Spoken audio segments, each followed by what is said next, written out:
It's been our conversation for the morning. Talk of President Cyril Ramaphosa's cabinet reshuffle.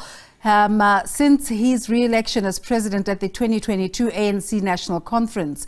We understand that he's already met with alliance partners and today he is expected to meet with officials at Luthuli House. Is this the final leg before he announces his cabinet? For more on this, we're joined by political analyst Angelo Fick on Zoom. A very good morning to you, Angelo, and thanks for making the time to speak to us. Good morning, Desiree, and to your viewers. There's generally being complaints in South Africa about a president who takes his time. Are you getting the sense now that he's done applying his mind and we might be hearing something soon? Well, I think we must remember applying his mind is simply a euphemism or a metaphor. What he's actually doing is consulting the various stakeholders, including those in his party, in the tripartite alliance, in his networks inside the party, to make a decision about whether or not certain kinds of appointments are going to work. And of course, there's also the sense of whether or not the people that he is approaching, one, are capable, two, are willing, and three, are necessarily the right people for the fit, not just of the job at hand, but also for the mixture inside the African National Congress and its alliance partners to deliver what the president promised in Sona and what the president promises every year across the year. So on a Monday where we wake up to reports that there could be cartels within Eskom that are run by ministers, just in terms of the options he has, in terms of who he can choose and who he can leave out, take us through his machinations at the moment. So one imagines the president has to deal with unsettled scores from 2022. So people who sit in cabinet and sat in cabinet in 2022 and openly defied him. One wonders what justification he and they would have for keeping them around. And here one thinks specifically of somebody like Minister Lindiwe Sisulu, among others. The second issue is that the party, and particularly Mbalula as the Secretary General, has indicated that all sorts of new disciplinary processes and a far more disciplined approach to cadre deployment will be had. The question is whether that will also apply to cabinet, and therefore how the NEC and the National Working Committee, the NWC, will influence Mr. Ramaphosa's choices is the next level of question, because one imagines that ahead of the 2024 election, the African National Congress wants a cabinet that will deliver in order to show off that delivery to the electorate in 2024.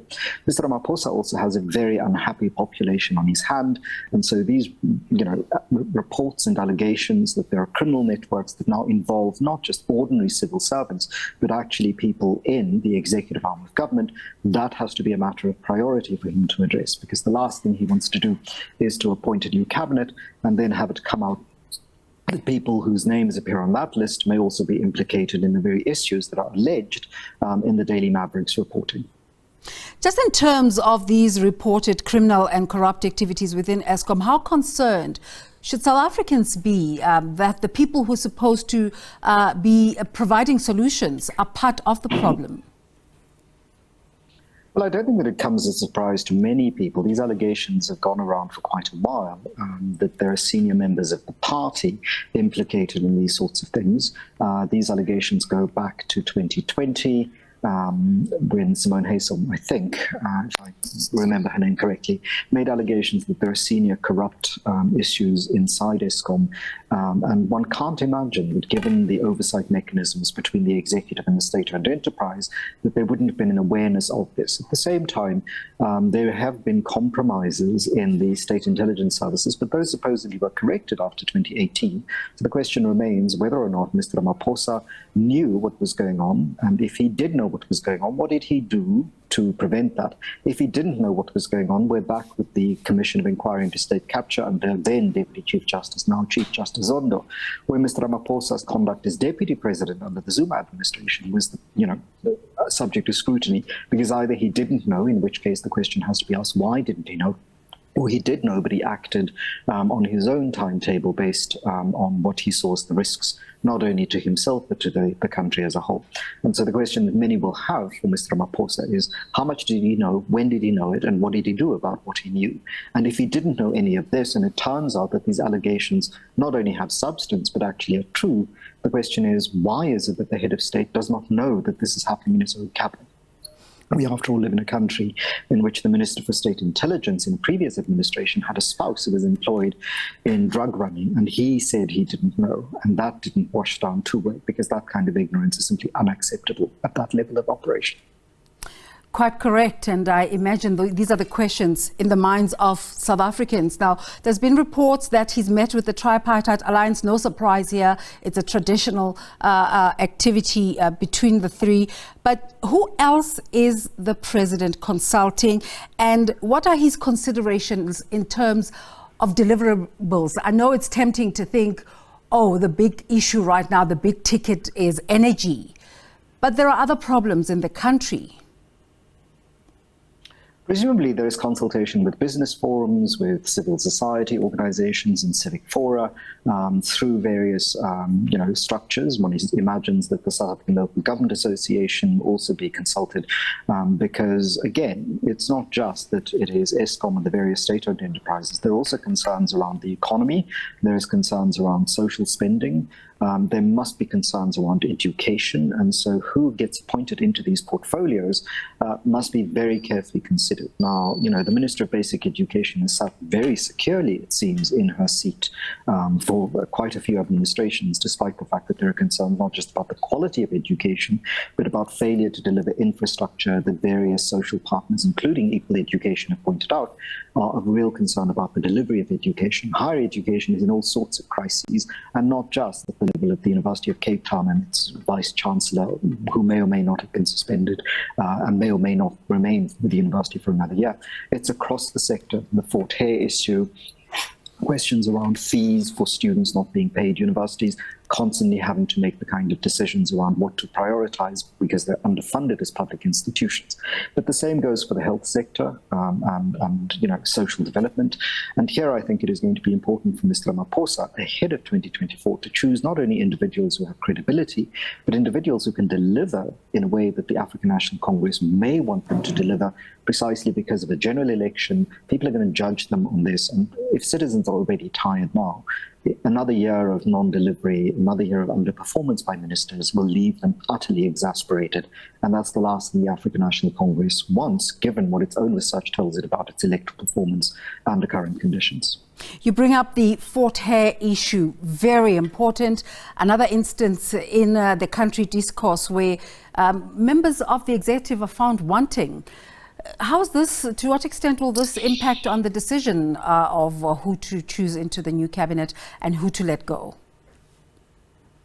Well, again, Mr. Ramaphosa has to balance out internal party dynamics, rewarding people that he sees have worked hard for him and are loyal to his concerns in the party, and the needs of the country. And so in terms of security operations, in terms of policing, the question is, are the people who are currently deployed into those positions really doing the necessary? Because if they are, one has to ask questions about where in the state is the failure happening. Because the way in which security and insecurity happen, if people can be assassinated in broad daylight because of the corruption inside university campuses. And Fort Hare is not the first example of this. We've seen this happening at the University of Zululand in earlier years. And so the question is, at what point do we hold those who have the highest position politically appointed in cabinet to deal with these issues accountable? And Mr. Ramaphosa, as the president, as the head of the executive, let's not forget the phrase used by the ANC under Mr. Zuma's administration: the president has the right to appoint and to disappoint. And the question is, will the people who've disappointed South Africans find themselves disappointed by the president, or will they simply be reappointed because of their powerful positions or legacy positions inside the African National Congress?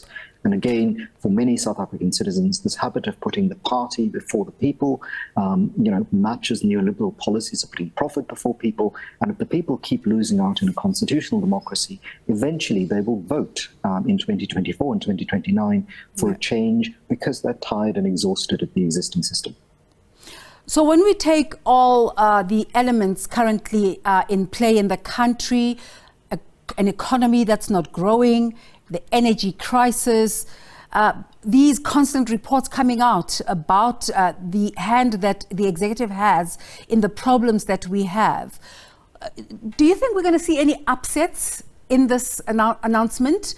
How far will President Cyril Ramaphosa go to exercise that prerogative that he has? So since he's in his last term as president of the party and as president of the country, one cannot imagine that he has very much to lose. What he has to do is sell to the African National Congress that his plan is the plan to a winning ticket in 2024, and that's a difficult sell given the internal divisions that are no longer just about retaining power in 2024, but perhaps maintaining the last of the patronage networks that can survive under diminishing electoral returns. And so what I think Mr. Ramaphosa has to balance out, and many citizens would hope that he puts the country before the party, is that South Africa needs to outlive the ANC, that the ANC cannot be the only organization that allows South Africa to survive. And that, I think, is a very difficult prospect for people who are loyal to the party to face. It may be important for the country to outlive the party, because this idea that the party and the country are the same thing, I think, has for a long time now been disproven. And if ordinary people find themselves disaffected, South Africa and the ANC faces a much more turmoil and turbulent second half of this decade, and that's something we can ill afford. Yeah. So you were talking earlier about a non-performing Minister of Education. There's also other areas, energy, there's the state-owned enterprises within public enterprises, which have performed dismally. What sort of considerations is the president giving to these areas? Well, I'm not inside his head, nor am I one of his trusted, sort of advisors, but I would imagine that he has to have a very tough set of conversations with people. So the national chairperson of the African National Congress is currently the Minister of Energy and Minerals, and it's in that sector that we've had problems. The very trusted figure of Pravin Gordhan is implicated in, the kind of malfunctioning and underfunctioning of state-owned enterprises, because he was the minister in charge of that portfolio. And so the question that has to be asked is, really, does SAA need the kind of bailout that it's going to get? Do we really have, under a state of national disaster, a national state of disaster, the kind of deviation of funds that will allow the 254 billion that's already being earmarked for Eskom? Is that just going to be a drop in the ocean of more money being flung at an entity that we now know is deeply riven with criminality and have long known? These are not just the allegations that we've seen from Andre de Ruyter over the last week, nor since over the last months. We've heard of these issues from people on the ground, and we've seen the evidence of this. Let's not forget conveyor belts being interrupted, rail networks being sabotaged. And so that close connection that is observable to ordinary people between a lack of governance and criminal activity is something that the African National Congress has to undo, that the president has to undo, and he has to appoint a cabinet that is able to visibly and actually substantially prove to South Africans that they're capable of undoing it. The option B is that cronyism remains, because people who are loyal and deliver in the party to support Mr. Ramaphosa remain in cabinet, even if they and when they underperform. And that, I think, will be a clear signal to South African voters of where President Ramaphosa's loyalties and priorities lie, that it's party before people and not the other way around.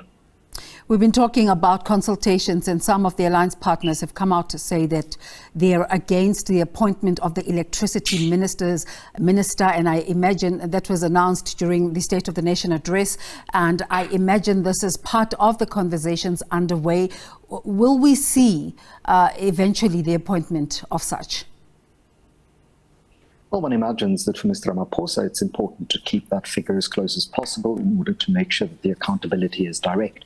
But that also reveals something about the cabinet. So while many people say and think that the president has free hand in appointing the cabinet, it's clear that he doesn't, because if he did, he wouldn't have to have the special ministry, because the existing ministry would be able to, report to him. But we've seen that people can sit in cabinet, openly defy the president, not just in terms of the ANC positions, but in terms of policy positions. You can have a minister sit in cabinet and threaten to sue government on policy that presumably, as the member of the executive, she signed off on, and nothing happens to that person. And so, far from what we had in the Mbeki era, which is a univocal cabinet in which, President Thabo Mbeki ran the line quite vociferously, and the critique was that there wasn't enough dissent in cabinet. What we've seen here is a massive amount of dissent that actually results in open defiance with no consequence. And if Mr. Ramaphosa wants the ANC to be taken seriously in 2024, perhaps it may be important to have the leaner cabinet he promised in 2017 and 2018 ahead of becoming president of the Republic of South Africa. And what we probably also need is a cabinet that delivers, with younger, more dynamic figures who are in touch with 21st century solutions to 21st century problems and aren't fixated on one, self-enriching, two, old ideas that are stuck in the 20th century, and thirdly, will really, really hamper the chances of South Africans who are currently young to inherit a country in the 2030s and 40s that functions not only for them, but for the generation that comes after them. And I think it's important for the president to think of a cabinet and to appoint people into the cabinet who know that they are custodians for the future, who are not only in it for themselves, they're self-aggrandizing ideas of themselves as figures of power or as natural heirs to some ANC tradition simply because they've been around for 30 or 40 years. So we know the president, as part of his prerogative, can choose to have two people who are outside of the MPs, just in terms of his choice of new cabinet ministers. But when you look at the NEC list that came out of the 55th ANC conference, where are your bets, just in terms of the incoming people? Well, since I don't gamble, I have no such bets, but I imagine the people who've been maneuvered out of their party and their provincial positions into MP positions and are going to qualify. So that includes the party deputy president, but also a whole series of people who used to serve at provincial level in KwaZulu-Natal and in Gauteng, so people like Parks Tau, are likely to be able to benefit from their redeployment as MPs. Whether or not Patricia de Lille, as a non-ANC member, retains her position is the next challenge for the president. And then, of course, as I've said before, does he bloat the cabinet, or are there reorganizations of portfolios? And do we see a leaner, meaner, more efficient cabinet, or is this a time to reward people for their positions on that NEC, on that list of the NEC, and for their support for Mr. Ramaphosa, and to punish the people who opposed him in party business, but have no relationship to punishing people for non-performance? That's, I think, going to be the challenge South Africans are looking out for. Angelo Fick, thank you for your time this morning. Just looking into a word he wouldn't like, a crystal ball, just in terms of looking at what President Cyril Ramaphosa might come up with as we await that mooted decision on the cabinet reshuffle.